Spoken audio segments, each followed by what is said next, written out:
Atención, este episodio contiene lenguaje agresivo, así como descripciones de los asesinatos realizados. Se recomienda discreción.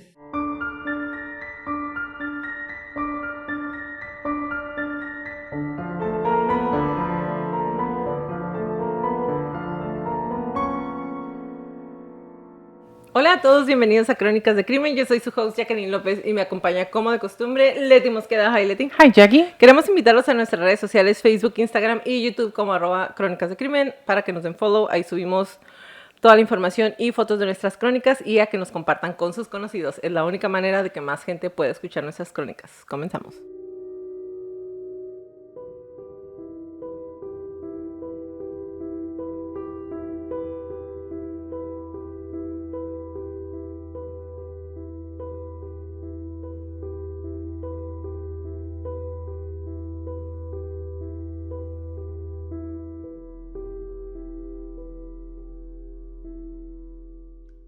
Hola crónicos, la crónica del día de hoy es de esas crónicas que no me dan ganas de hacer y no porque no sea interesante para mí, simplemente es de esas que te pegan en la nostalgia y que te gustaría que de alguna manera hubiera la información necesaria para poder cerrarla y dejarla ir, pero no es así.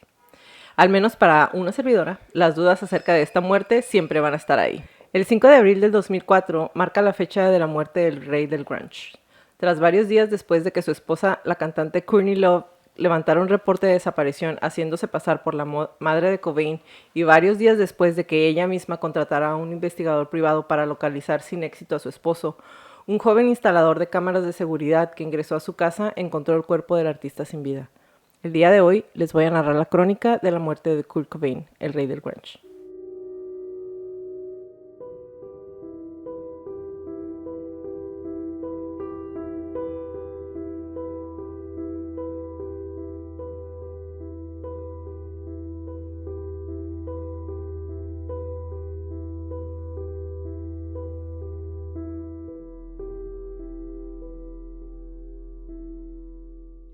Leti, cuando anunciamos que esta temporada venía llena de Hollywood y realeza, nos pidieron a Kurt casi de manera inmediata y obviamente con la edad que tengo. Pues imagínense, no se me olvida que estaba en la secundaria el día que anunciaron que estaba muerto y me obsesioné como cualquier puberta tratando de saber qué era lo que había pasado. Me puse igual de triste que cuando murió Chris Cornell, mi otro corazón. ¿Cómo te hizo sentir a ti esta crónica? Buscar la investigación. Buscar la investigación. Buscar la investigación.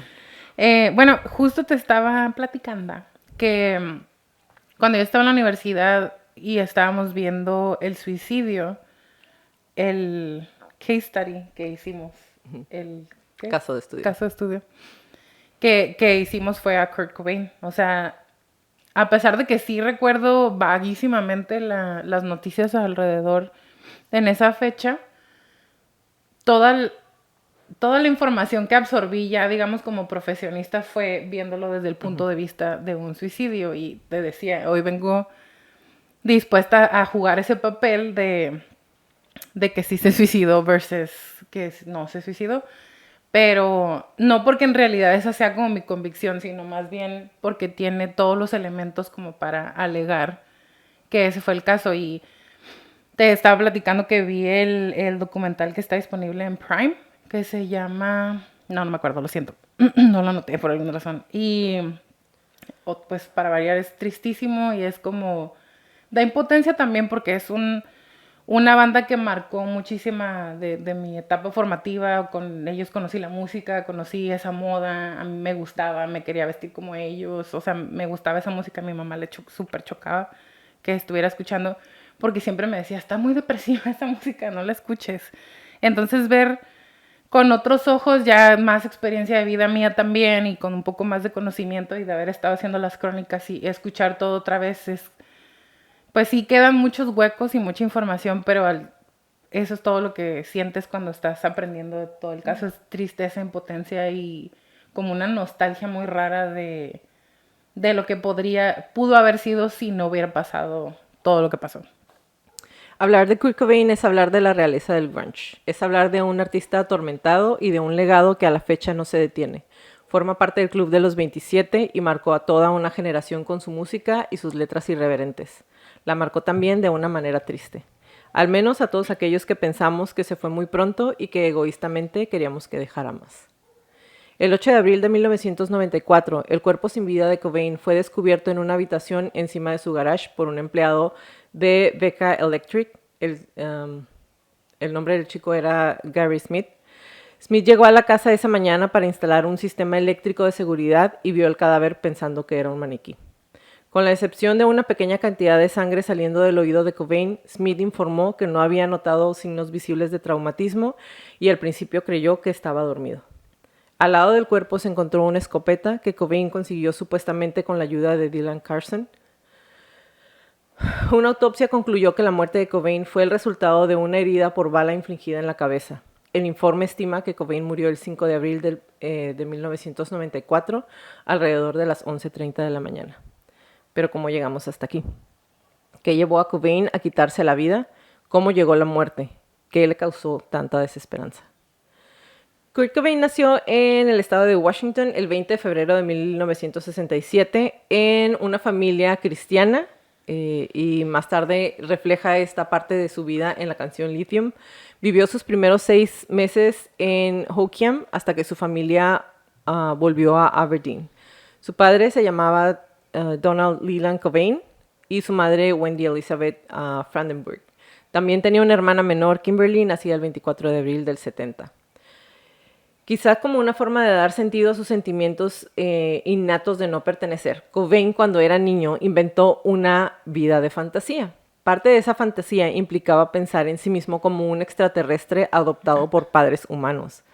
Le dijo al periodista Michael Azerrad en el 93, y cito: "Siempre quise pensar que era un extraterrestre. Solía pensar cuando era joven que mi madre me adoptó porque me encontró y una nave espacial me había dejado. Yo era de un planeta diferente. Tenía muchas ganas de ser de un planeta diferente. Todas las noches solía hablar con mis verdaderos padres y mi verdadera familia en el cielo". Cuando tenía apenas 7 años, le recetaron Ritalin. Cuando era niño, le diagnosticaron hiperactividad y le recetaron Ritalin. Luego, para ayudarlo a bajar el efecto del Ritalin y relajarse lo suficiente como para dormir por la noche, le recetaron sedantes. Este es un escenario que es demasiado familiar para los adultos que han luchado contra la dependencia de las sustancias y que en aquel entonces todo se limitaba a tiene hiperactividad, denle una droga. No puede dormir por esa droga, denle otra droga para que se despierte. Y entonces ha habido, de hecho, otros casos que vamos a hacer más adelante también de artistas de Hollywood que cuando empezaban a actuar desde muy niños y para que actuaran durante más tiempo les daban drogas para mantenerlos despiertos y luego les daban drogas para que se durmieran y luego otra vez para despertarlos. Que cabe mencionar, creo que lo hemos dicho en otro momento, por lo menos en conversaciones nosotras, yo sé, el cerebro de un hombre no termina de desarrollarse del todo hasta ya muy cerca de los 20. Ajá. Entonces estás hablando de un cerebro que está en pleno desarrollo, también está en etapa formativa, inmediatamente lo empiezas a alterar la química que, aunque en estricto sentido ya está descompuesta de alguna manera, utilizar drogas para controlar todo eso, para alguien que no, ninguna de las dos somos médicas, ni somos psiquiatras, ni mucho menos, pero simplemente, o sea, biológicamente hablando, es algo que no, pues que no te recomiendan ahorita, pero estamos hablando de que los 70s, 70s, 60s. Entonces, me gusta pensar que estaban haciendo lo que pensaban que era correcto, pero sí, lo impactaron de una manera súper negativa. Así es. Estas dependencias, como lo comentas, que se dan en etapas tan pequeñas en la vida de un humanito, pueden quedar grabadas en el cerebro para cuando ya eres adulto. También a los 7 años los padres de Cobain se separaron y si bien él había tenido problemas con hiperactividad hasta ese momento, siempre había sido un niño extrovertido y muy simpático. El divorcio cambió todo eso, se volvió extremadamente hacia adentro, se alejó de la gente y se portaba mal con frecuencia. Cobain continuó volcando sus energías en el arte y la música, pero adquirieron un tono más oscuro. Sus fotos hasta ahora estaban subtitulados con su familia, decía Mom Suck y Dad Sucks, o sea, mamá apesta y papá también. En el 93, en la misma entrevista que les estaba comentando, dijo: recuerdo sentirme avergonzado. Estaba avergonzado de mis papás, ya no podía enfrentar a algunos de mis amigos en la escuela porque quería desesperadamente tener la familia clásica en donde mi mamá y mi papá vivieran juntos. Quería esa seguridad, así que estuve resentido con mis padres durante bastantes años por eso. Cobain obtuvo su amor por la música de parte de una de sus tías, su tía Mary, quien dijo que su sobrino empezó a cantar y escribir letras cuando apenas era un niño pequeño. Mary Earl era música local en el área de Aberdeen. Mientras que los padres de Kurt le dieron su primer tambor, un juguete chiquito, ella ayudó a fomentar su amor por escuchar y hacer música. En el 85, Mary le dejó usar su casa para grabar su primer como demo con su grupo. Cuando vio a Kurt en MTV en el 91, recordó: me sentí feliz por él, sentí miedo por él, porque sabía que no era la persona más estable del mundo. Cobain recibió su primera guitarra a la edad de 14 años. Su tía la consiguió en el centro musical Rosebeer en Aberdeen. Escogió el instrumento en vez de una bicicleta. Desde ese momento, Cobain intentó formar bandas con amigos, interpretando canciones de AC/DC y Led Zeppelin. En la secundaria, sin embargo, Cobain tuvo problemas frecuentes para encontrar a alguien con quien tocar, debido a que ninguno de sus compañeros tenía ningún talento musical en específico. Sus principales influencias en aquella época fueron Iron Maiden, Led Zeppelin y bandas que hasta hoy se conservan escritas en la pared de su habitación en la casa de su infancia y adolescencia. Cuando era adolescente, Cobain se centró en el arte y la música. También, en ese entonces, tenía un amigo que era abiertamente gay. Ambos hechos lo convirtieron en un objetivo para los compañeros agresivos que le hacían bullying, que también pensaban que él era gay. Cobain a menudo se preguntaba si esto era cierto. Después de que se corrió la voz de que había perdido su virginidad con una niña con discapacidades de desarrollo, las burlas solamente se intensificaron y Cobain trató de quitarse la vida poniendo los pies en unos bloques de cemento en las vías del tren, pero el tren lo esquivó. Posteriormente encontró a Chris Novoselic, un fiel devoto del punk rock que vivía al otro lado del puente de la calle Young. La madre de Novoselic era propietaria de un salón de belleza, así que ellos podían practicar en el segundo piso del edificio ocasionalmente. Pocos años después, Cobain intentó convencer a Novoselic para formar una banda con él y le cedió una copia de un demo que él había hecho que se titulaba Illiteracy Will Prevail. Esto grabada con una de las primeras bandas que él había hecho. Después de meses pensándolo, Novoselic aceptó unirse a Cobain, lo cual sentó las bases de Nirvana. En los primeros años como grupo, a Novoselic y a Cobain les tocó rotar frecuentemente entre varios bateristas como Dale Crover y Aaron Buckhart, y finalmente Chad Channing se unió a la banda, con el cual grabaron Bleach. Ese fue su primer álbum, lanzado en Sub Pop Records en el 89, con Jack Endino como productor y Jason Everman como financiador. Aunque este no tocó en ningún tema del álbum, estuvo presente como su segundo guitarrista en la contraportada, aunque durante la gira de Bleach renunció y volvieron a ser el trío que solían ser. Cobain, sin embargo, no estaba satisfecho con el estilo de Channing y la banda lo reemplazó por Dave Grohl a finales de 1990. No sin antes grabar Silver con el baterista Dan Peters de la banda Mudhoney. Junto con Grohl, la banda encontró el éxito con su disco debut en una gran discografía, que es el disco de Nevermind, que es de los mejores discos. Sí, sí. Inicialmente la expectativa para Nevermind no superaba vender las 500,000 copias. Sin embargo, el álbum recibió certificación de triple platino en los Estados Unidos en menos de 6 meses. Para los que están ahorita y solamente conocen de Spotify para acá, antes tenían que vender físicamente los discos, sí. Y tenían que vender como determinado número de copias para poder ser disco de oro, disco de platino, etc. En menos de 6 meses fueron triple platino. Smells Like Teen Spirit recibió alta rotación en MTV y llegó al puesto número 6 en el top 100 de la revista Billboard, inspirando a un puñado de imitadores y llevando el sonido grunge y el alternativo a los listados de Billboard. La popularidad del rock alternativo, así como el fin de la era del hair metal, son atribuidos a Nevermind. El hair metal, para los que no saben, era cuando salían Como el no las heavy bandas, metal, ajá. las bandas metaleras y que traían así las greñas con un montón de spray y Y así, que todos ajá, movíamos la cabeza así exactamente. con la pela. Y de hecho hay en el documental que ya rápidamente busqué el nombre para podérselos mencionar y tener un buen pretexto para interrumpir a Jacqueline. Se llama Kurt Cobain Montage of Heck o montaje de como desorden o caos. Y en ese documental hay varias grabaciones y entrevistas de la banda y hubo un momento, y sí me acuerdo, me tocó vivirlo, no se podía comprar Nevermind porque no había suficientes copias. No había en existencia ni aquí ni en Estados Unidos. Y sí, era uno de los discos que yo de súper chiquilla quería comprar y nunca lo pude comprar físicamente porque no había cuando yo tenía dinero para comprarlo. Alegando cansancio, en buena parte por algunos problemas de voz que Cobain sufrió y después de un corto tour junto a Pearl Jam y Red Hot Chili Peppers por la costa estadounidense y uno por Australia y Japón, la banda decidió no embarcarse en una gira en la primavera de 1992 por Estados Unidos para promocionar Nevermind, pese a hacer presentaciones promocionales en el popular programa Saturday Night Live y en MTV, optando solamente por hacer varias actuaciones posteriores durante ese mismo año. Antes se necesitaban hacer giras Sí. de promoción. Entonces ellos ya estaban bien cansados, Cobain había estado teniendo problemas con la voz y decidieron hacer solamente actuaciones como por separado en lugar de seguir con la gira.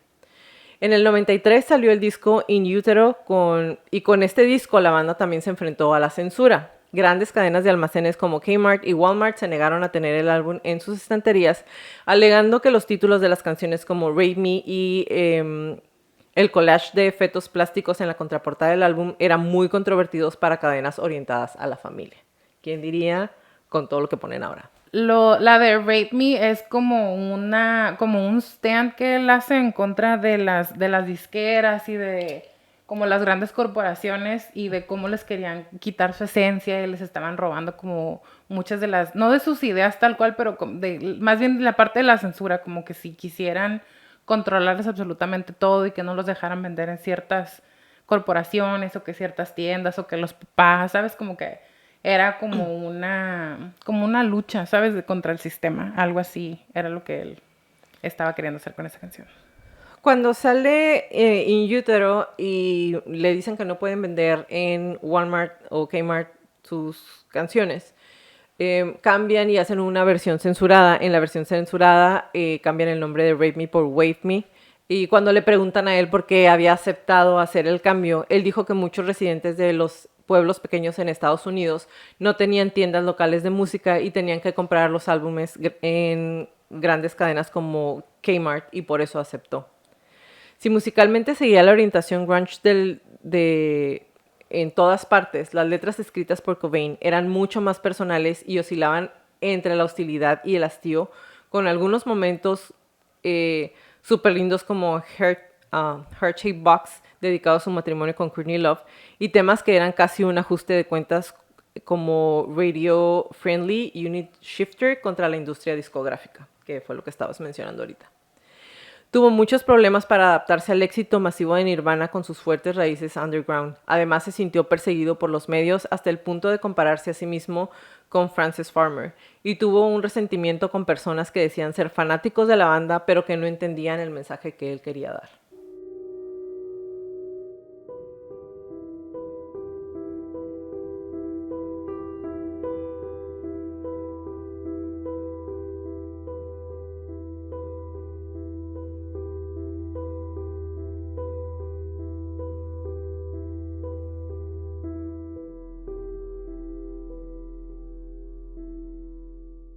Un incidente que molestó particularmente a Cobain involucró a dos hombres que abusaron sexualmente a una mujer mientras cantaban la canción de Nirvana, Polly. Cobain condenó el episodio en las notas adjuntas a las versiones estadounidenses de la compilación de Incesticide, refiriéndose a los agresores como dos desperdicios de esperma y óvulos. Aquel circo no resultó del agrado de Cobain, que veía perderse el sentido y el control de sus creaciones y soportaba súper mal la presión del éxito. Se fue de no tener nada a ser millonario en un disco. Entonces, para una persona que viene de tener Pues cierto nada. tipo de depresión, de siempre haber hablado a favor de la comunidad gay defendiendo a su amigo, de querer que la gente estuviera bien. Todo esto realmente no le cayó bien porque entonces se empezó a dar cuenta pues cómo era el mundo más allá de cómo él lo conocía o de cómo él quería que fuera. En 1992, Cobain contrajo matrimonio con Courtney Love, cantante y guitarrista del grupo femenino Hole, con la que había iniciado una relación 2 años antes. En agosto del mismo año nació su hija Frances Bean, cuya custodia estuvieron a punto de perder por unas declaraciones de Courtney Love a la revista Fair, cuando confesó que había tomado heroína durante su embarazo. Y un fact de antes de que cuando se iban a casar es que como ella pensaba que en su mente que ella iba a ser mucho más famosa que él, lo hizo que firmaran un prenup en donde Pues pues básicamente, básicamente cada quien sus cosas porque ella iba a ser más famosa y después ¿Se dio cuenta que no? se dio cuenta que no y lo disolvieron. Y entonces se quedó con todo. Pero bueno, Sí. apenas puede decirse que Cobain iba a gozar su éxito, entendía que el movimiento grunge había sido banalizado por el marketing y la industria musical, se hallaba cada vez más distanciado de los miembros del grupo y padecía frecuentes episodios depresivos y su dependencia de la heroína se agudizaba. Y todo esto fue cuando empezó su relación con Courtney Love. Antes de ella sí hacía drogas, pero no hacía heroína. Pero no las... O sea, va a sonar como súper trillado, pero él comenzó a utilizar marihuana y...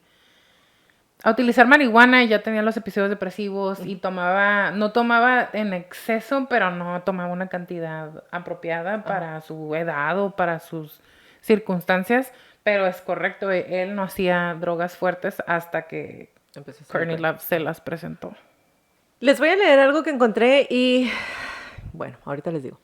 En marzo de 1994, durante un descanso de la gira en Roma, Kurt Cobain sobrevivió a un primer intento de suicidio por sobredosis gracias a los reflejos, entre comillas, de Courtney Love, que, entre comillas, lo trasladó urgentemente en estado de coma a un hospital al comprender lo que había ocurrido. Y aquí va la otra versión. La otra versión es que el 1 de marzo, después de que el grupo tocara su último concierto en el Terminal 1 en Múnich, a Cobain se le diagnosticó bronquitis y laringitis severas. Al día siguiente se fue a Roma para tratamiento médico, y Courtney Love llegó ahí el 3 de marzo. A la mañana siguiente, después de que se habían metido dosis gigantescas de heroína, ella se dio cuenta de que él habría sufrido una sobredosis por una combinación de champán y flunitrazepam. Esa medicina ella la había obtenido con una prescripción al llegar a Roma y ella se la dio a él para que no se sintiera mal. Ahora, yo estoy muy segura que cuando hicieron, o sea, segura aquí en mi gut, en mi corazón, yo lo siento en mí, estaban haciendo heroína juntos, por como, si tienen la oportunidad de ver el documental, véanlo, está muy bueno, pero también la entrevista de Kurt Cobain con Barbara Walters, y por como está todo acomodado Un bobito. en concreto, la plática y todo como está, yo pienso, estaban haciendo heroína y después Courtney le empezó a dar las pastillas y le empezó a dar la champaña para que él tuviera una sobredosis. Entonces... Pero porque ella traía el y ella se duerme, ella se duerme y cuando se despierta se da cuenta que él tiene una sobredosis o sea, no se quedó dormido, le dio una sobredosis. Entonces se lo llevan. Después de estar 5 días en tratamiento, Cobain salió del hospital y regresó a Seattle. Posteriormente, Love insistió públicamente en que el incidente fue un intento de suicidio de él. ¿Okay? El 18 de marzo, Courtney llamó a la policía para informar que Cobain se quería suicidar otra vez y que se había encerrado en un cuarto con un arma. La policía fue a la residencia y confiscó varias armas y una botella de píldoras de pastillas a Cobain, que insistió en todo momento que él no se quería suicidar y que se había encerrado para esconderse de su mujer porque le tenía miedo. Porque le pegaba. ¿Ok? Cuando la policía le preguntó sobre el tema, ella admitió que él nunca había mencionado que quería suicidarse y que no lo había visto con un arma. Entonces, esta es la segunda vez que ella dice que él se quiere suicidar y que él dice que no es cierto. Le tenía miedo a ella. Sí, y en Roma ella ya traía Narcan. Narcan es un medicamento que se puede Ajá. administrar para contrarrestar una sobredosis Ajá. de varias drogas, entre ellas la heroína. Ajá. Ella ya lo traía. Exactamente. Porque ella se lo administró, le habló al 911 de Roma, que no sé cuál es el número, creo que 111. Y, o sea, muy preparada estaba ella. Exactamente. Un intento de intervención llevaron a Cobain a registrarse al Exodus Recovery Center en Los Ángeles el 30 de marzo. Ese día vio a Courtney y a su hija por última vez. Menos de 24 horas después, Cobain saltó la barda de 6 pies que rodeaban el centro de rehabilitación y se subió a un avión a Seattle. Sentado cerca de Cobain estaba Duff McKagan, bajista de los eternos enemigos de Nirvana, Guns N' Roses. Sin embargo, McKagan recuerda una interacción amistosa con Cobain a pesar de haber sido citado en Heavier Than Heaven de Charles Cross por haber sentido todos mis instintos que algo andaba mal. Después de una semana de preguntas sobre el paradero de Cobain, él se va de ahí. Les avisan que se fue del centro y entonces ella empieza nuevamente a decir, no lo encuentro, no sabemos dónde está, y empieza a cancelar todas sus tarjetas de crédito para que él no pueda moverse de donde está. Después de una semana de preguntas sobre el paradero de Cobain, el electricista entra a su casa de Seattle para instalar un sistema de seguridad que ella lo mandó a instalar. Antes de eso, y estoy muy segura que lo traigo más abajo, discúlpenme si no llevo como exactamente el paso por paso porque ya estaba bien estresada haciéndolo. Antes de eso, cuando ella contrata al investigador privado, ella insiste mucho. Ya lo buscaron en el... ¿En el centro? No, en el lugar donde lo encuentran muerto. En el invernadero. Y él le dice, sí, pero no encontramos nada. Y le dice, necesitan ir. ¿Ya lo buscaron en el invernadero? A lo mejor ahí se escondió. Ajá, que ahí estaba. Entonces, cuando mandan a poner las cámaras, ella manda que pongan una cámara en el invernadero. Y es cuando él lo descubre. Y otra vez, él dice que había muy poquita sangre y que él primero pensó que estaba dormido. Cuando se regresa a Seattle, después de su segundo día en el centro de rehabilitación,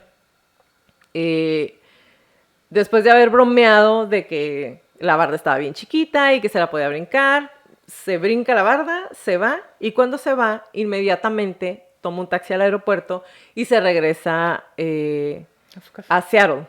Entonces, él se hizo ahí amigo de Duff McKagan, como ya les comenté, de Guns N' Roses, y se va a su casa.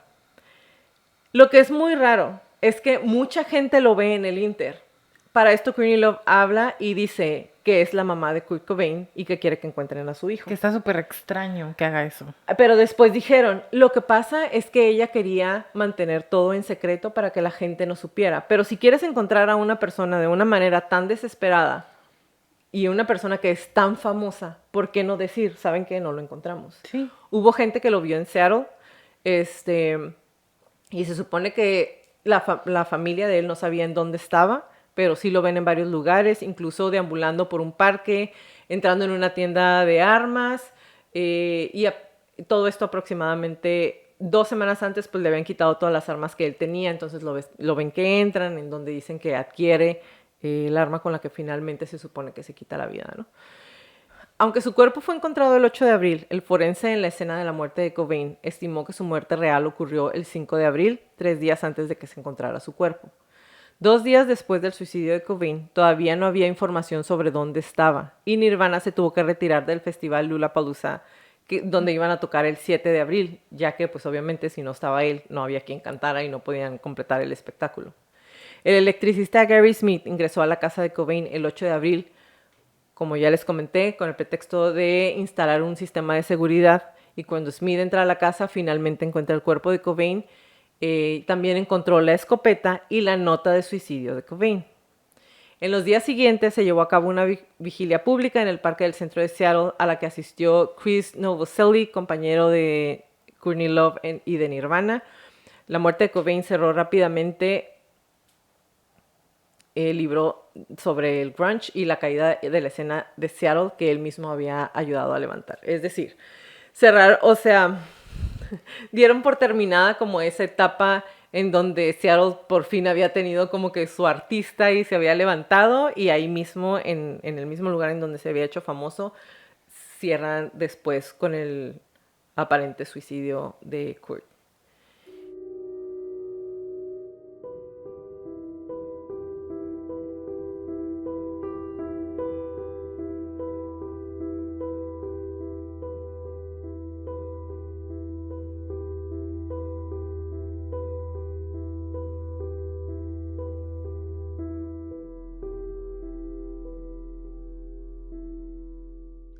En mayo de 2021, más de 27 años después de la muerte de Kurt Cobain, el FBI publica un archivo de 10 páginas que incluyen cartas de fanáticos que le dicen a la agencia que necesita investigar la muerte de Cobain como un posible homicidio.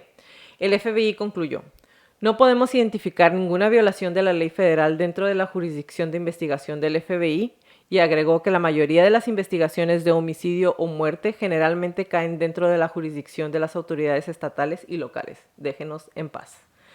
Obviamente me metí, les voy a dejar el link para que puedan entrar a ver las 10 páginas que suelta el FBI sobre la investigación, que realmente es nada, a ellos no les tocó investigar tanto. Que lo hemos visto múltiples ocasiones, que cuando, ¿cómo le llaman? La visión en túnel de ya tenemos la conclusión antes de revisar las pruebas o las circunstancias, entonces todo lo que encontremos vamos a hacer que haga match con la idea que ya tenemos, porque lo que queremos es cerrar el caso. Exactamente.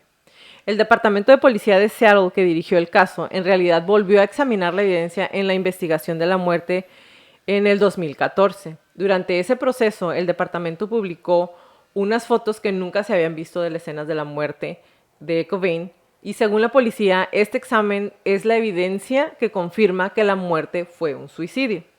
También se publican más imágenes en marzo del 2016 que muestran la escopeta que la policía dice que Cobain usó para suicidarse.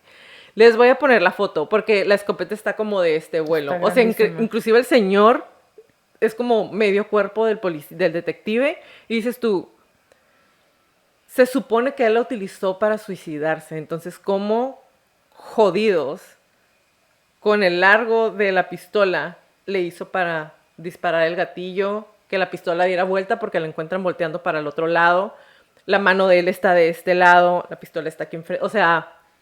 Como que no hace match. Como que no hace match. En esa foto, el brazo de Kurt Cobain muestra su brazalete médico del centro de rehabilitación de donde se había escapado, y el investigador privado Tom Grant ha llegado a dudar de que realmente él se hubiera suicidado. Y dice: no creo que Kurt Cobain se haya suicidado. Creo que había alguien con él en esa habitación. Creo que era alguien que él conocía. Estaban consumiendo heroína juntos. Creo que en cierto punto se inyectó más heroína a Kurt Cobain de lo que él quería inyectarse a sí mismo, y después de ese punto le dispararon con una escopeta una vez que quedó totalmente incapacitado. Todo esto es una declaración de Sean O'Donnell del Departamento de Policía de Seattle. Eso lo dijo el investigador privado Tom Grant, y Sean O'Donnell del Departamento de Policía dice que no está de acuerdo y dijo: hubo una investigación muy exhaustiva desde el principio, y todo lo que encontraron los detectives les indicó que se trata de un suicidio. En realidad no encontramos nada que indique que esto fue algo más que eso. Este no fue el primer roce de Kurt Cobain con la muerte. Un mes antes se tomó una fotografía de Cobain siendo trasladado de urgencias en un hospital de Roma. Y entonces el detective da todo como el preludio de lo que había sucedido. Ahora, yo por eso siempre he pensado que sí lo mataron. Porque en todas las ocasiones, toda la información que ellos utilizan para decir sí estaba en un episodio suicida, sí él ya había querido suicidarse esas 2 otras veces. Las otras 2 veces, cuando se les preguntó tanto a él como a Courtney Love, al final fue como, bueno, sí es cierto, pues él nunca dijo que se quería suicidar y no tenía la pistola. Y la primera vez fue como que, pues es que se tomó las pastillas de más y pues entonces por eso pensé que se quería suicidar. Pero realmente no hay nada concreto, y yo pienso que si se hubiera querido suicidar desde que andaban en la gira, lo hubiera podido hacer mientras estaba solo, no necesitaba que ella estuviera ahí. El detective dijo, Courtney nos pidió por supuesto que no lo contactáramos, que no hiciéramos ningún contacto con él, que solamente le dijéramos a ella dónde estaba y qué estaba pasando. Grant no encontró a Cobain lo suficientemente pronto, su cuerpo sin vida fue descubierto y entonces es cuando llega y la conoce a ella. Me puse en contacto con la policía el día que se encontró el cuerpo. Básicamente me dijeron por teléfono, oye, reconocemos un suicidio cuando vemos un suicidio. Esa fue lo que le dijo a la policía.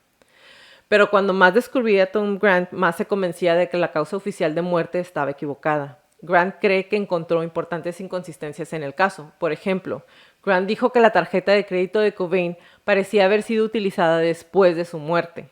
Hubo un intento el 6 de abril, hubo otro intento de compra el 8 de abril. Kurt había muerto en algún momento el 5 de abril, el martes anterior. Entonces, ¿quién estaba utilizando su tarjeta de crédito? Sí, porque... Tarjetas de crédito que él traía. Que él traía y que ella se supone que había cancelado. La policía nunca pudo averiguarlo y lo mandaron debajo del tapete. Según Grant, esa tarjeta de crédito nunca se encontró. Después de que se descubrió el cuerpo, se encontraron otras 2 tarjetas en la billetera, pero la misma tarjeta que alguien intentaba usar después, ahora sabemos que Kurt ya estaba muerto cuando se intentó utilizar. La autopsia mostró que la sangre de Kurt Cobain contenía 1.52 miligramos por litro de tranquilizante diazepam y heroína. Algunos expertos médicos dijeron que mucha heroína podía matar a una persona 3 veces, lo que Grant ubicó como una prueba más del suicidio. Y dijo, con tanta heroína y diazepam en su sistema, inclusive pudo levantar una escopeta, ¿no estaría incapacitado en segundos? El doctor Donald Rhee inspeccionó el cuerpo de Cobain en la escena. Es realmente una cuestión de tolerancia. Eso así justifican que hubiera habido tanto diazepam y heroína en su cuerpo. ¿A cuánto está acostumbrado una persona? Si una persona ha aumentado gradualmente durante meses o años la dosis, podría funcionar con esa cantidad de drogas o narcóticos, lo que sea que esté presente en el sistema. Nuevamente, gran parte de la tolerancia individual durante un periodo de tiempo depende de cada individuo. Ahora, no soy experta en drogas, no soy médico o sea, esto es desde mi corta experiencia porque tuve la fortuna de estar trabajando un tiempo haciendo servicio en una clínica de rehabilitación.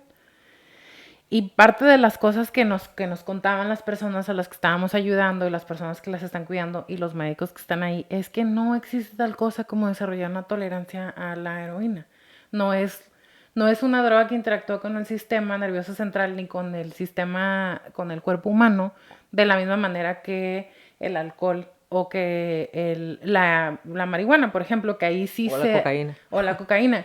Que la marihuana, y cualquier persona que consuma marihuana de manera habitual lo puede confirmar, sí se hace cierta tolerancia en el aspecto de que necesitas más cantidad para llegar a sentir el efecto que causa. Y hasta puede llegar a ser funcional. Claro, pero de eso ay, es que tanta heroína que se estaba metiendo que hubiera necesitado 7 veces más la cantidad que el cuerpo puede tolerar. No, o sea, no hubiera podido ser funcional porque la manera en la que otra vez interactúa con el sistema nervioso central es que lo paraliza de cierta manera. O sea, es una droga depresiva del sistema nervioso central.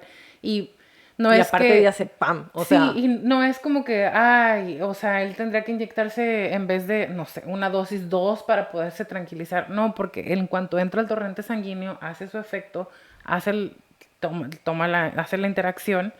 Entonces no importa que él hubiera tenido un consumo habitual o que estuviera muy acostumbrado, sigue siendo una cantidad que el cuerpo el cuerpo no hubiera podido seguir funcionando. Otra vez tenía 7 veces la cantidad necesaria para cualquier persona para sentir cualquier tipo de efecto. Entonces, en estricto sentido o fisiológicamente hablando, él hubiera estado incapacitado con esa cantidad. Ahora, nosotras no somos médicos. Si hay algún médico que nos está escuchando y sabe que puede ser, déjenos un comentario. Sácame de mi error, por favor, doctor. Gracias. Ahora, la policía no encontró huellas dactilares legibles en la escopeta. No había huellas por ninguna parte. Los cartuchos de la escopeta... Ni las de Kurt. No, ni las de él. No había huellas dactilares en la escopeta, no había en los cartuchos de la escopeta o en la pluma que se había utilizado para escribir la nota de suicidio. No había huellas. podría haber sido limpiados. Sean O'Donnell del Departamento de Policía no lo creía así y dijo: creo que está claro que cualquier persona que esté familiarizada con las armas de fuego y su uso sabría que mientras sostienes un arma, con frecuencia esa arma se mueve de la mano. Además, cuando se dispara esa arma, se produce un movimiento brusco que hace que las manos se muevan sobre la superficie del arma, y todos estos factores podrían causar que cualquier huella digital que haya quedado en el arma sea inutilizable o quede borrosa. Esa fue la la justificación que encontraron para decir que no habían encontrado ninguna huella en el arma. Ahí efectivamente está anulando básicamente cualquier otra investigación Ajá. antes de eso en el que las huellas dactilares fueron identificadas en cualquier arma. Exactamente. La supuesta nota de suicidio también generó dudas. Tom Grant creía que en realidad era una carta de retiro para los fans de Cobain. Hubo rumores de que Cobain se sentía súper agotado y planeaba adoptar un perfil más bajo recientemente, y se había retirado inclusive de la gira anual de Lollapalooza. Grant sugirió que solo las últimas 4 líneas de la nota indicaban suicidio, y son las líneas que ellos piensan que no están escritas por Cobain. Y la pueden buscar, está disponible en muchísimos portales diferentes con diferentes calidades para que la puedan ver. A un ojo no entrenado como el mío, la diferencia es Abismal. Ajá. ajá, Sí. o sea, Sí. incluso y en cualquier momento les puedo yo enseñar mis letras de cuando estoy escribiendo rápido, cuando estoy escribiendo lento, cuando no tengo ganas de escribir. Es esencialmente la misma letra. O sea, Yo es los no, yo mismos sí, rasgos. mi letra es muy diferente, pero exactamente, la Pero manera en cómo las arrastras. R son iguales siempre, las A son iguales en tu letra, en la mía, es más, podemos hacer el ejercicio de subirles fotitos al Ahora, Instagram. tal vez por los diferentes estados Que sí de estaba ya efecto. drogado cuando escribió la última parte. Exactamente. Pero bueno, ahí va. Las últimas 4 líneas dicen: por favor, continúa, Courtney. Por favor, por Frances, por su vida, que será mucho más feliz sin mí. Te amo, te amo. Misterio sin resolver le pidió al experto en escritura a mano o calígrafo, Marcel Maitli, que comparara una copia de la supuesta nota de suicidio de Cobain con 2 páginas de letras escritas a mano por él. Y dijo: en cuanto a las últimas 4 líneas, hay más de una docena de diferencias que debían darnos una pausa, y tendríamos que explicar razonablemente estas diferencias antes de que podríamos concluir que la misma persona escribió las 4 líneas que estaban al final de la carta. El experto en escritura Reginald Alton también comparó copias de la letra de Cobain con una copia de la nota. En un informe escrito de 5 páginas, Alton señaló más de una docena de discrepancias. Creía que la mayor parte de la nota de suicidio, como la designaron o que dijeron es nota de suicidio, fue escrita por Cobain, pero planteó preguntas sobre la primera línea y las últimas 4 líneas, y su informe decía, y cito: hay muchos indicios de que puede haber habido una segunda mano en el trabajo. Sean O'Donnell de la policía respondió: ese cabrón. Tomamos la nota de la escena y la examinamos en el laboratorio criminalístico del estado de Washington, y su analista de escritura ha indicado que cree que esa nota fue escrita completamente por el señor Cobain. Tom Grant ofreció su opinión sobre un posible motivo para que Cobain hubiera escrito. Eso me causa mucho conflicto. Para que hubiera escrito la nota. Y dijo: Kurt Cobain había tomado una decisión importante en su vida. Quería salir del negocio del entretenimiento. No quería hacer más giras. No quería actuar más. Quería que lo dejaran solo. Nunca le gustó ese aspecto de ser un actor. Esta decisión que había tomado iba a afectar a muchas otras personas. Ya no era la máquina de hacer dinero que alguna vez fue. Ahora Cobain valía más muerto que vivo. Esa fue su opinión. Pero, ¿quién hubiera querido que Kurt Cobain muriera? ¿Podría haber sido el misterioso usuario de su tarjeta de crédito? Esa misma persona, agregó líneas críticas a la supuesta nota del suicidio. Esas preguntas siguen sin respuesta. La policía de Seattle da por cerrado el caso. Tom Grant no lo hace. Él cree que la investigación debe ser reabierta y que las inconsistencias queden resueltas de una vez por todas. Yo tengo muchas dudas. Yo no estuve convencida cuando tenía como 14, 15 años, que fue cuando pasó todo esto. Que dije 2004, pero era en el 94 en realidad. Y entonces sí están todas estas inconsistencias, ¿saben? Aparte, muy,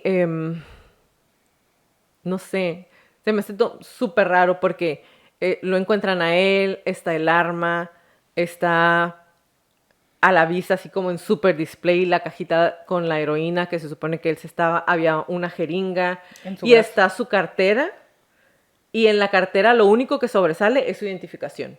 O sea, es como, me voy a morir y para que sepan quién soy, aquí Está como está. muy staged. ¿Sabes? Ajá, exactamente. Está como muy acomodado para que no hubiera duda que era él.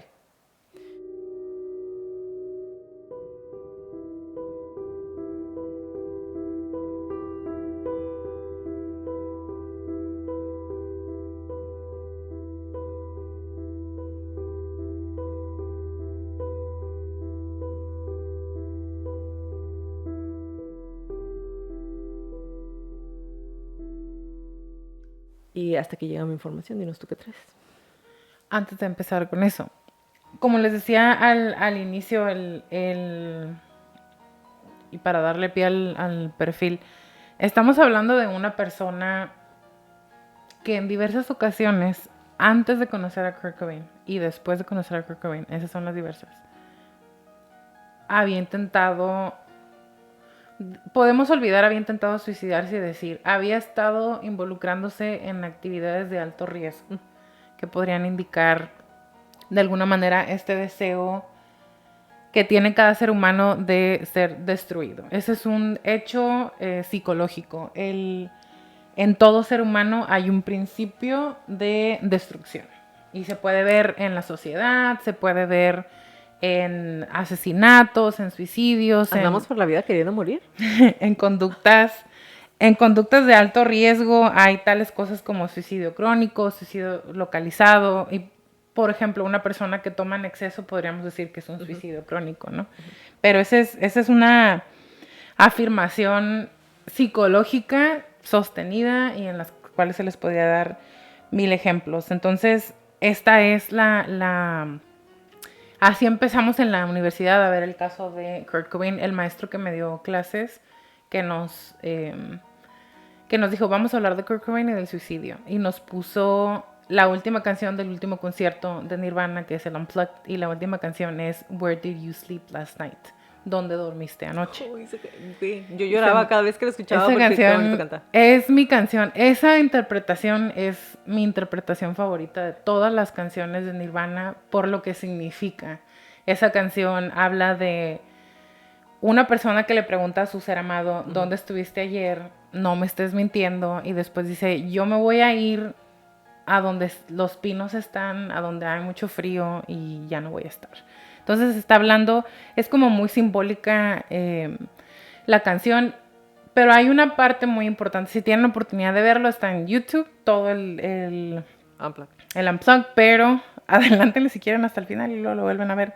Él está cantando y hay una última escena donde casi todo el concierto sí interactúa con el público, interactúa con su banda y todo. Él está cantando casi todo el tiempo viendo hacia el piso y está cerrando los ojos y está súper metido en las interpretaciones.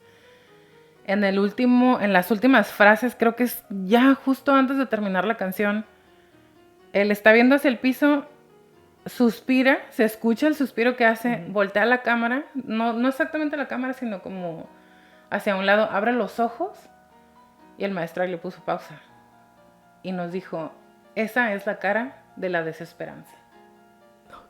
Y todos así de, a ver, regrésele. Y lo vimos y lo vi tantas veces, lo he visto tantas veces después de eso también, que tengo súper grabado toda la escena, porque nos dijo el maestro, así se ve la desesperanza.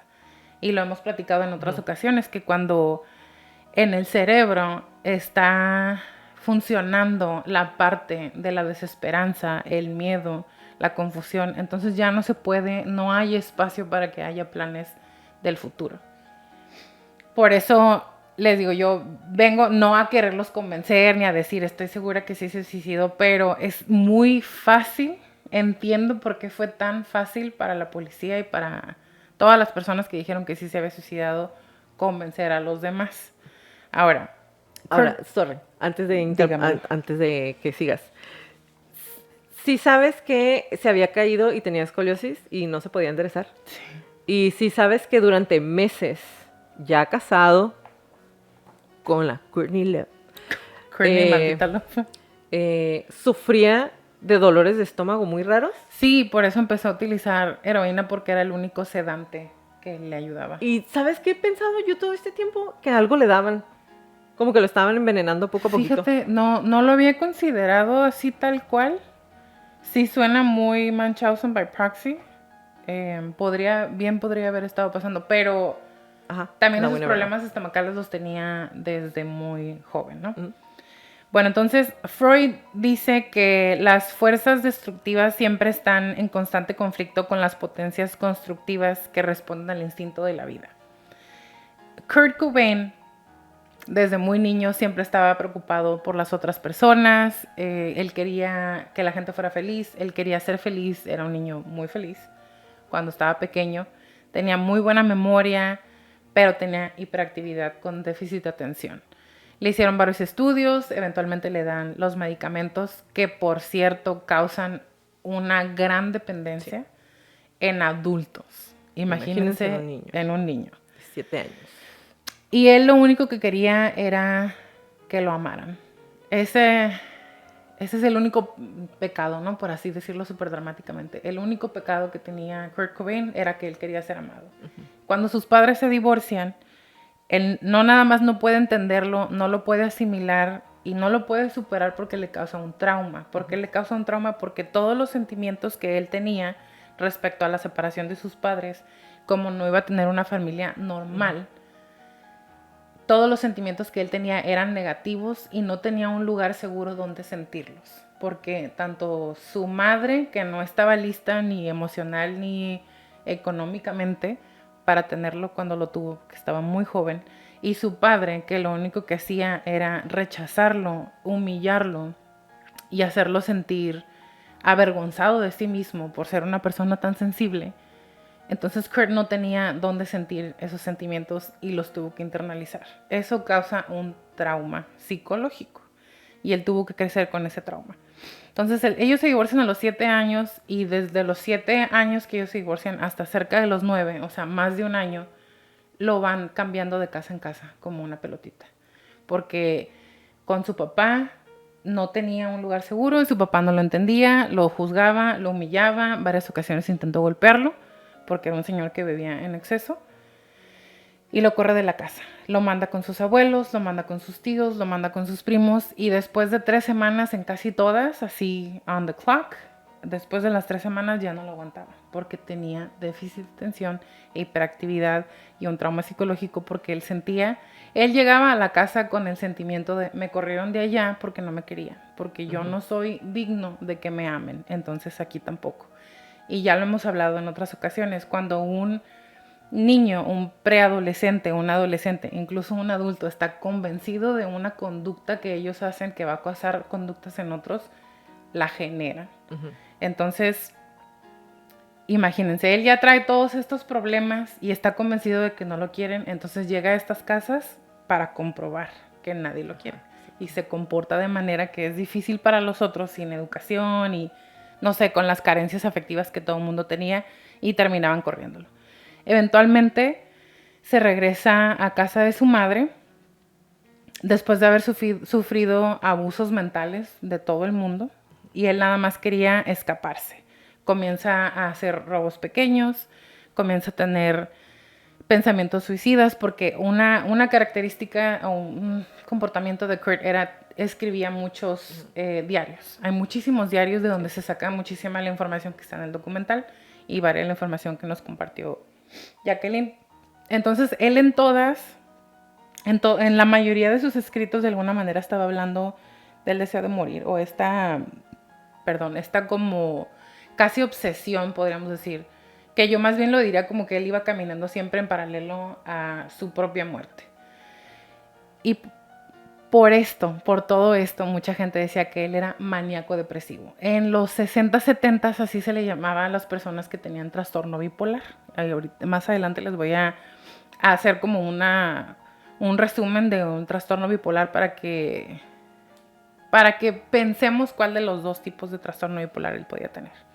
Entonces, es una lucha constante interna que él tenía entre no ser amado, querer ser amado, sus instintos depresivos, sus momentos de episodios maníacos, esta necesidad que él tenía de morir porque intentó suicidarse él solo, que me pareció gracioso, no gracioso, jaja, sino como... ¿Lo del cemento? Sí, lo del tren, porque él se amarra unos bloques a los pies, se acuesta, y viene el tren y lo escucha y él ya está Voy a morir. listo y relieved, como Aliviado. aliviado de que va a morir, pero el tren no iba a pasar por donde él estaba, el tren siempre se iba a ir por la otra vía porque así estaba la ruta del tren. Entonces, literal, está ahí esperando su muerte y el tren se va por otro lado. Ahora, cuando está esperando su muerte es porque le están haciendo bullying, porque le están diciendo que es homosexual, porque tenía otro amigo que era homosexual, y eso es algo que muchas veces lo hemos visto, ¿no? La gente que más necesidad tiene de cariño y afecto le da mucho cariño y afecto a las demás personas, y es algo que yo leí que era un aliado de la comunidad gay desde muchísimo antes que eso fuera algo que se quería. Antes de que existiera. Inclusive casi. Él en sus conciertos decía, cualquier persona que sea racista o que sea homofóbica o que sea, no compren mis discos, no escuchen mi música, no vengan a mis conciertos, no me interesa que nos escuchen. Y entonces eso es algo que para mí se me hacía como era todo, como dices tú, ¿cómo dices? Con el corazón en la manga. ¿Así? Sí, corazón en la manga. Ajá, o sea... Él así vivía, ajá. Sí. Y algo que también mencionaste que lo desarrollan un poco más en el documental es la relación que él tenía con esta persona con necesidades especiales, que en realidad es síndrome de Down, me parece que era lo que tenía la chica.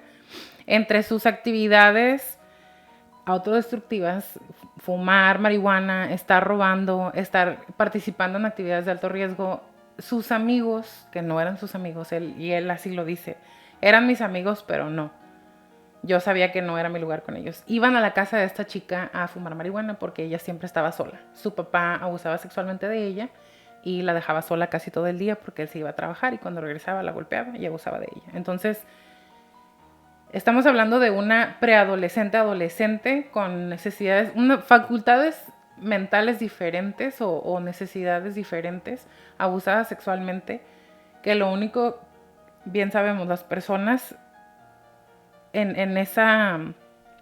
las personas con síndrome de Down nada más quieren tener amigos y son personas muy amables y son personas muy amorosas. Entonces esta chica nada más quería tener amigos y estos chavos lo que hacen es aprovecharse de eso, van y fuman marihuana ahí en su casa y la tocaban sexualmente, y en una de esas ocasiones Kurt regresa solo porque él lo que quería era ya no ser virgen y comprobar si era homosexual o no. Intenta tener relaciones con ella pero no puede. Y él mismo dice, una combinación de diferentes cosas, lo drogado que yo estaba, saber que yo me estaba aprovechando de la situación y que ella, por su higiene, pues no, simplemente no pudo y se fue. Entonces, para mí fue como muy choqueante. Me impresionó muchísimo todo. El que fueran a la casa, que él estuviera tan consciente de tan mal que estaba todo esto que estaba haciendo y que de todas maneras lo hiciera, porque dije yo, esa es la adolescencia ahí. Ajá, sí. Sabes que todo está mal y de todas maneras le das. Y después de esto es cuando él se hace incluso más introvertido y nada más quiere estar solo y nada más empieza a escribir y a escribir y a escribir. Y empieza a escribir sus canciones, pero empieza a tener como instintos asesinos. ¿Y por qué digo asesinos? Porque todo suicidio es un asesinato del propio yo, cometido por el propio yo. ¿Y por qué es un instinto asesino? Porque normalmente siempre se tienen esos instintos asesinos desde la niñez. Por eso los niños pequeños muerden, golpean, pellizcan, avientan, algunos hasta chocan sus carritos, avientan los monitos. Ese instinto siempre está ahí, pero normalmente se dirigen hacia otra persona que no sea el yo. Y muy de vez en cuando no hay alternativa y todo se dirige hacia uno mismo. Ahora, él tenía una novia de la que estaba muy enamorada, Tracy, que es la persona no sé, me pareció la persona más dulce que vi, incluso por encima de Dave Grohl y de, ¿cómo se llama? Novoselic. Ah, sí, no pasa. Tracy me pareció incluso más amable y amorosa. Estaba muy enamorada de él y él de ella y vivieron juntos un tiempo, pero él ya estaba muy deprimido para ese entonces. Entonces ella también habla de Kurt como esa persona tan compleja que tenía estos instintos autodestructivos y que de cierta manera ella dice, o sea, yo sabía que esto iba a pasar eventualmente porque desde muy joven él se la pasaba hablando de esto. Ahí es cuando empieza a consumir marihuana con mucha más frecuencia y cuando se empieza a ver como ahora sí ese trastorno bipolar que ahorita les voy a explicar otra vez. Entonces, la mamá de Kurt Cobain, para estas alturas él ya estaba, no sé, cerca de los 20 y la mamá de Kurt en el documental dice que ella siempre tuvo miedo por la vida de su hijo porque ella sabía que algo así iba a pasar. Y dice, él tenía muchos sueños y muchos de esos sueños se convirtieron en realidad, pero también con toda la parte negativa. Él sí tenía muchas cosas que decir y su manera de expresarse era a través de la música porque Kurt necesitaba expresarse. Tenía otra vez una personalidad y sentimientos tan complejos que la única manera que él tenía de sacarlos era a través de la música y siempre estaba escribiendo casi obsesivamente, casi compulsivamente más bien. Tenía una compulsión y la obsesión, ¿no? Para complementarlo.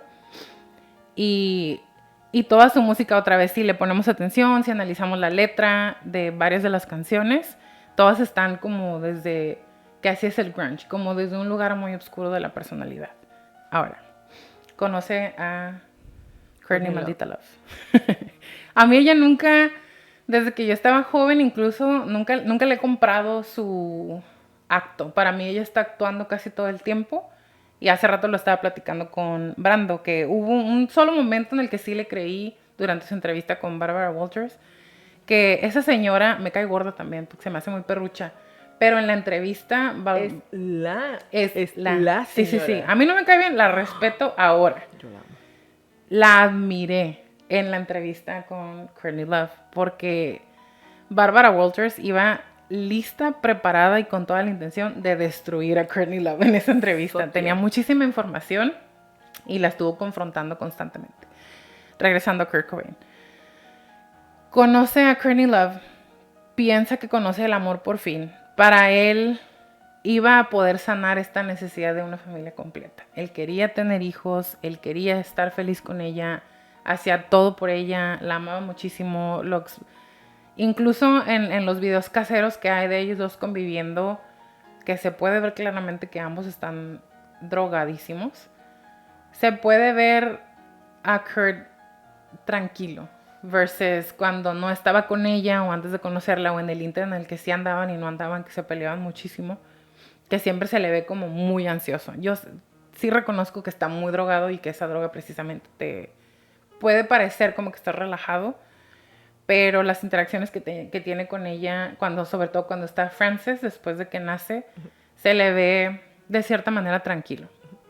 Ahora, ahí empieza su fama, empiezan a salir también otros miedos que él ya tenía y empieza esto que nos comenta Jacqueline de que él no estaba preparado para la fama que tuvo y empieza él a tener estas ideas mucho más fuertes de que la gente quería que él se muriera, o eso es lo que él escribía en sus diarios, en sus journals. La gente quiere que yo me muera, la gente me juzga porque yo tengo una adicción, la gente quiere que yo me muera. O así, muchísimas veces, siempre estaba como que girando alrededor de estas ideas y es por eso que les digo, él tenía un deseo de aniquilarse a él mismo. A lo mejor nada más era figuradamente hablando, a lo mejor era una metáfora de alguna manera y él quería terminar con ciertos aspectos de su personalidad o quería terminar con sus necesidades no cubiertas, pero de que había ese instinto destructivo hacia sí mismo se puede ver de principio a fin. Por eso digo, hay muchos elementos que podrían justificar o que podríamos alegar para decir si se suicidó o no se suicidó. Antes de entrar ya de lleno como a la parte del bipolar, 1 y 2, hay algo que me gustaría mencionar de las preguntas que le hace Barbara Walters a Courtney, que es le dice, tú constantemente has simulado la muerte de Kurt en el escenario. Haces como que él estuviera ahí, haces como que empiezas a llorar y haces como que te sientes muy mal al respecto. ¿Por qué estás haciendo eso? Y él le dice, como que si se hubiera sentido súper ofendida, estoy haciendo catarsis. Creo que tengo el derecho de vivir mi dolor como lo quiero vivir. Y me pareció súper asquerosa su respuesta, todo su comportamiento, todo su lenguaje no verbal.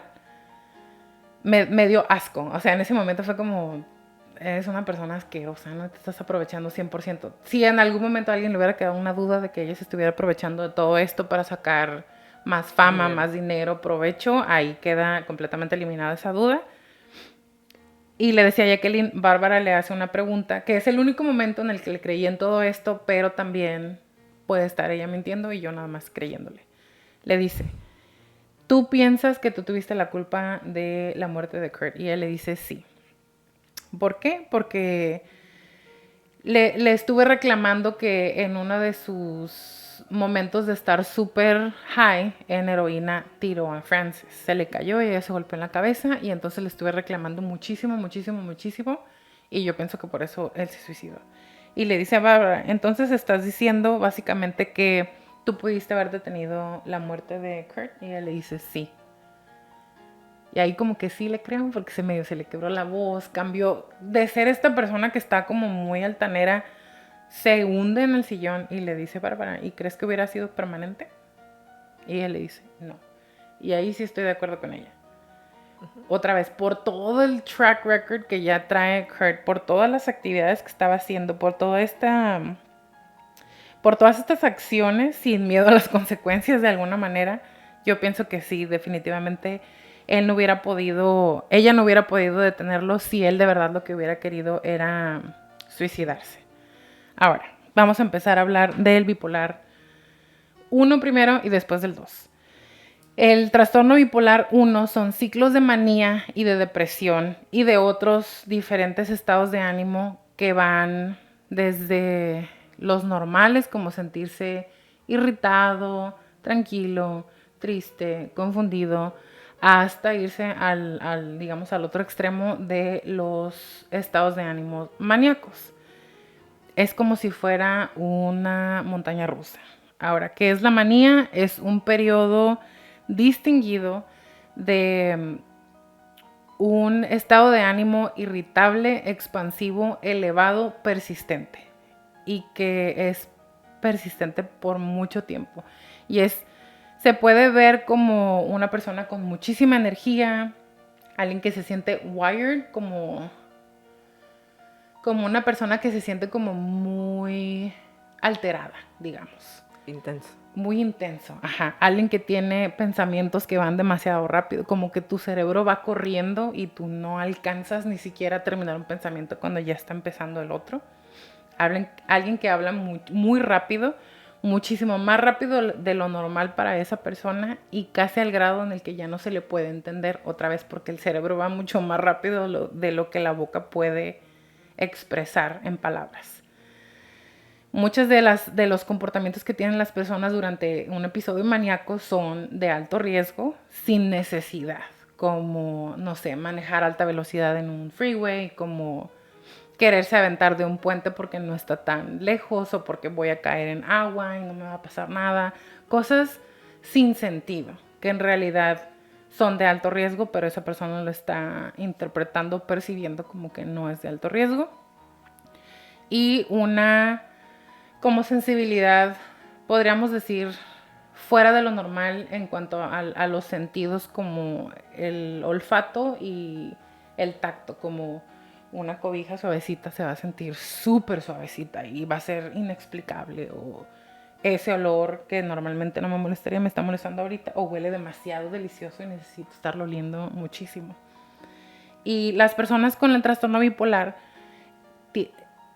experimentan estos estados de ánimo pero también son diferentes, son de estados de ánimo, perdón, que de manera diferente los puede tener una persona normal sin el trastorno, no normal, perdón, sin el trastorno bipolar. La diferencia es otra vez que es por un periodo de tiempo muy prolongado y persistente. Ahora, dentro de los episodios maníacos, usualmente, que son muy extremos, usualmente vienen acompañados por psicosis o por momentos de psicosis. ¿Qué es la psicosis? Es la desconexión de la realidad. Es una pérdida de contacto con la realidad donde puede haber alucinaciones o ideas delirantes como voces, ver cosas y tener el lenguaje no organizado. Y duran aproximadamente 7 días el episodio maníaco y viene acompañado entonces por un bajón, que es el trastorno depresivo. Que justo como la manía puede durar varios días o semanas o meses. Esa es como ahí está la clave, que son episodios maníacos seguidos por episodios depresivos un tanto largos. En su mayoría de las veces más largos que el episodio maníaco. Entonces, una persona con trastorno bipolar 1 en un momento se va a sentir en la cima del mundo con muchísima energía y va a tener ganas de, no sé, tomar nuevos retos y voy a pintar mi casa, voy a arreglar mi cuarto, voy a cambiar mi vida, voy a conseguir un nuevo trabajo, me voy a arreglar, me voy a componer, todo va a estar bien, y luego todo se cae. Y se cancela, absolutamente todo. Todo se cancela. Y los síntomas de la depresión, pues es como... Hay síntomas tanto mentales como de comportamentales o de comportamiento, que es tener desde poco a cero interés en actividades que normalmente serían muy atractivas para la persona, incluso que pueden ser de su rutina, sentimientos de vacío, sentimientos de tristeza intensa, irritabilidad y hopelessness, como desesperanza. Y también como una dificultad muy particular y casi extrema para poderse concentrar. Ahora, los síntomas físicos, esos son, ahí hablé de los mentales y de los de comportamiento. Los físicos es una inhabilidad de poderse dormir o quedarse dormido, fatiga y pérdida de apetito. Así es como se ve un trastorno bipolar 1. El trastorno bipolar 2, muy similar al 1, pero los síntomas son mucho menos agudos o se pueden ver como un poquito más aplanados. Entonces hay, otra vez, se va desde el rango de los estados de ánimo normales hasta la depresión. Entonces con el 1 es de los normales al maníaco y con el 2 es de los normales a la depresión. Y las personas con trastorno bipolar 2 tienen hipomanía. ¿Qué es la hipomanía? Son los mismos, casi son los mismos síntomas, pero es otra vez el incremento de energía, los pensamientos que van como casi en una carrera, una motivación que no se tenía con anterioridad, ganas de otra vez arreglar su vida, voy a limpiar mi recámara, voy a pintar mi casa, voy a sacar el perro a pasear, voy a limpiar mi carro, voy a cambiar mi vida, voy a arreglarlo todo, pero no hay un bajón tan pronunciado como con el trastorno bipolar 1. Normalmente no hay casos extremos, pero sí van a impactar como la vida diaria y la disciplina. Y las personas con este trastorno bipolar tienen muchos más episodios depresivos que los maníacos. O sea, en el trastorno bipolar 1 otra vez son más los episodios maníacos, después los depresivos largos, y en el trastorno bipolar 2 son más los episodios depresivos que los maníacos. O sea, no se ve esos bajones tan pronunciados porque no están tan arriba normalmente, se mantienen como más deprimidos de alguna manera. Ahora, algunos de los facts o de los hechos o cosas importantes a mencionar del trastorno bipolar es que desafortunadamente el trastorno bipolar no es curable. Es tratable con medicamento que se le llaman Mood Stabilizing Medication o estabilizadores del estado de ánimo, y es de por vida. Y si una persona que está en tratamiento, de pronto deja de tomar el tratamiento, se pueden volver impredecibles. Es, incluso utilizaría la palabra peligroso para una persona con un trastorno bipolar dejar de tomar medicamentos. De la nada. Sí, de que cold turkey, que incluso cualquier medicamento, si lo dejas tomar de nada, hay un cambio fisiológico, ¿no? ¿Qué puede pasar? Digo, entre los mínimos sería, pues, que haya un relapse o una recaída, por así llamarle, en los trastornos maníacos y depresivos. Y sobre todo, en el caso más extremo, pues que se vea afectada el bienestar y las actividades diarias que a lo mejor esta persona con ese medicamento había podido estar teniendo.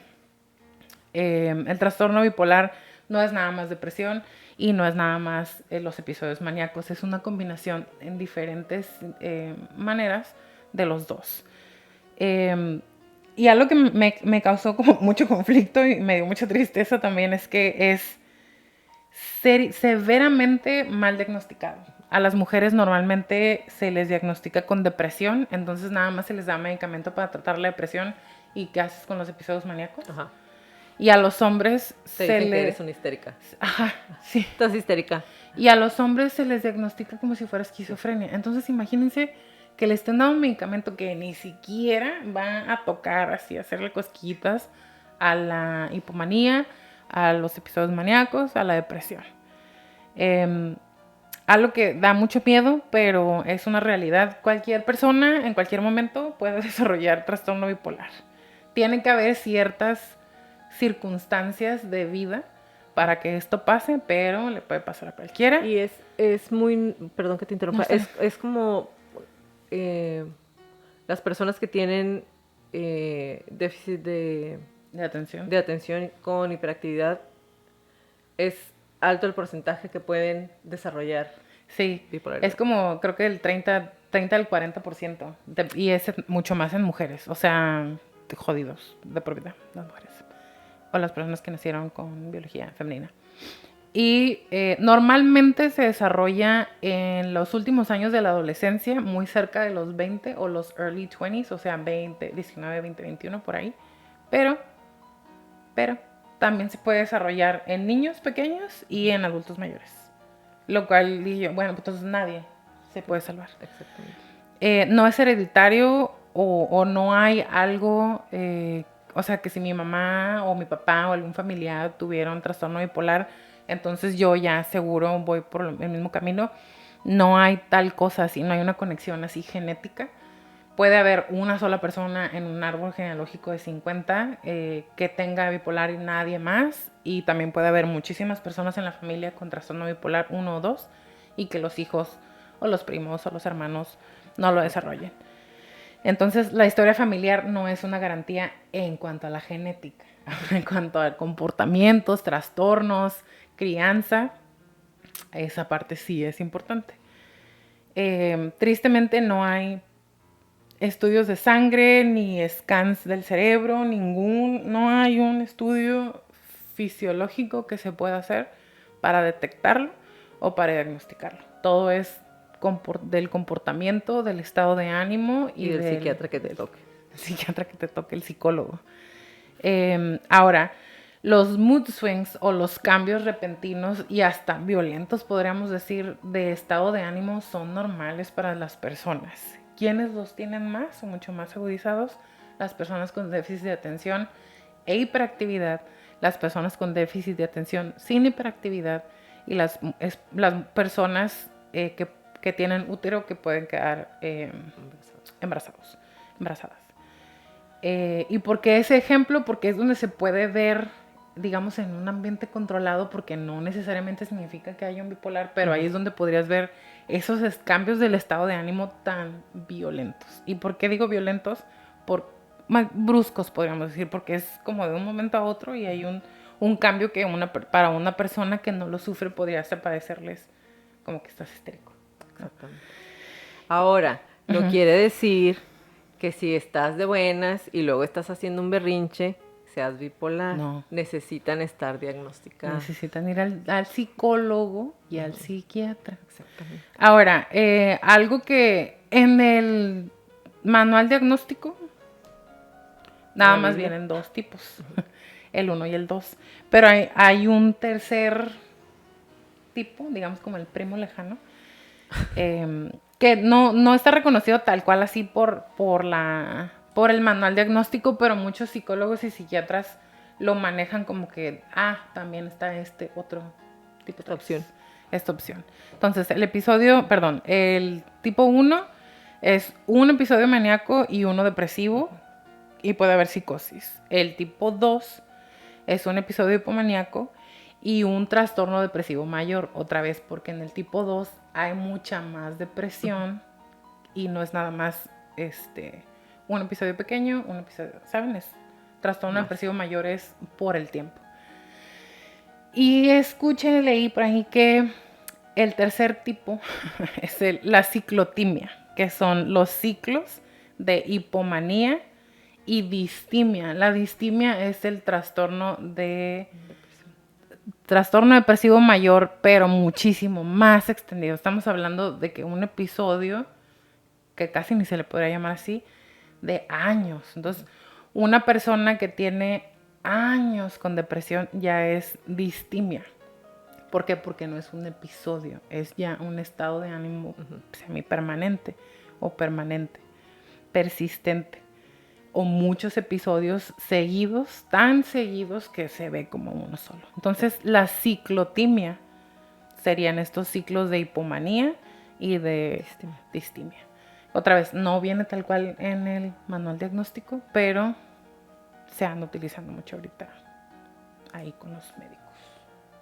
Ahora, ¿cuál te suena a ti que tendría más, Kurt? El 2. ¿A ti se te dice que el 1?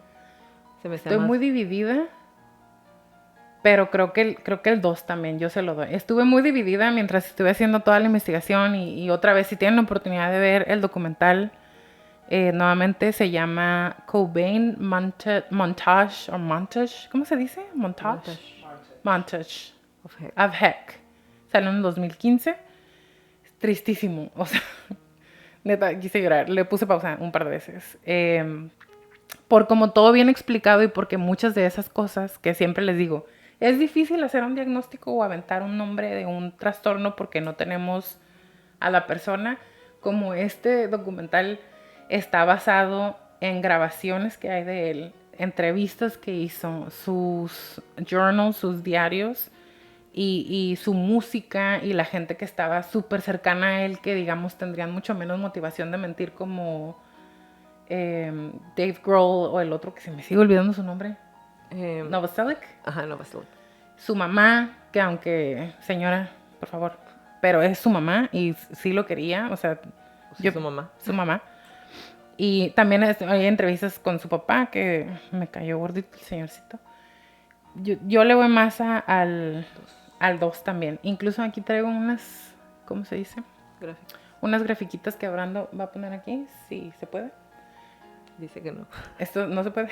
Mira, estas son... Ay, nada más allá que me enseño. Este es el bipolar 1. Ajá. Y este es el bipolar 2. Sí. O sea, está súper más... marcado. Marcadísimo en el 1 que el 2. Entonces, para mí, otra vez, yo diría que es el 2. Y en estricto sentido, pues es el que más queda también para la dependencia de sustancias, el abuso de sustancias, el alcoholismo, su estilo de vida como artista y todo lo que le pasó en su vida.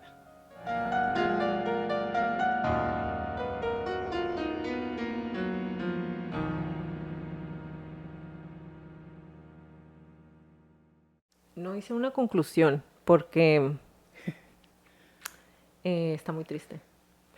Como se los dije al principio, sí lo quería hacer, pero no lo quería hacer porque fue volver a repasar cosas que leí cuando estaba puberta. Y la verdad se me sigue haciendo muy, muy triste. Gracias por acompañarnos en un episodio más de Crónicas de Crimen. Los esperamos en nuestro próximo capítulo. Si les gustan nuestras crónicas, por favor, regálenos un review en iTunes y en Spotify y suscríbanse a nuestro canal de YouTube y regálenos muchos likes. Díganos su opinión, qué piensan, cuál es su conclusión. Si si hay algún médico aquí que nos pueda decir si sí se puede, estamos no se mal, puede tener ¿no? tanta droga en el cuerpo, si Ajá. pudo seguir siendo Funcional. funcional después de tanto. Como lo repetimos, no es cierto. Si tienen alguna crónica que quieren que pase a la lista de nuestras próximas temporadas, mándenos un correo a info@cronicasdecrimen.mx. como les repetimos en todas las crónicas, crean los instintos siempre. Si algo no se siente bien, si algo me dice que salga corriendo, vete. Es mejor parecer paranoico y estar a salvo a quedarte y poner en peligro tu vida. Ahora sí, bye Leti. Bye, Jackie. Bye, Crónicos. Toda la redacción y búsqueda de esta crónica fue hecha por mí, todo el perfil clínico fue realizado por Leti Mosqueda y toda la música es por Kevin MacLeod.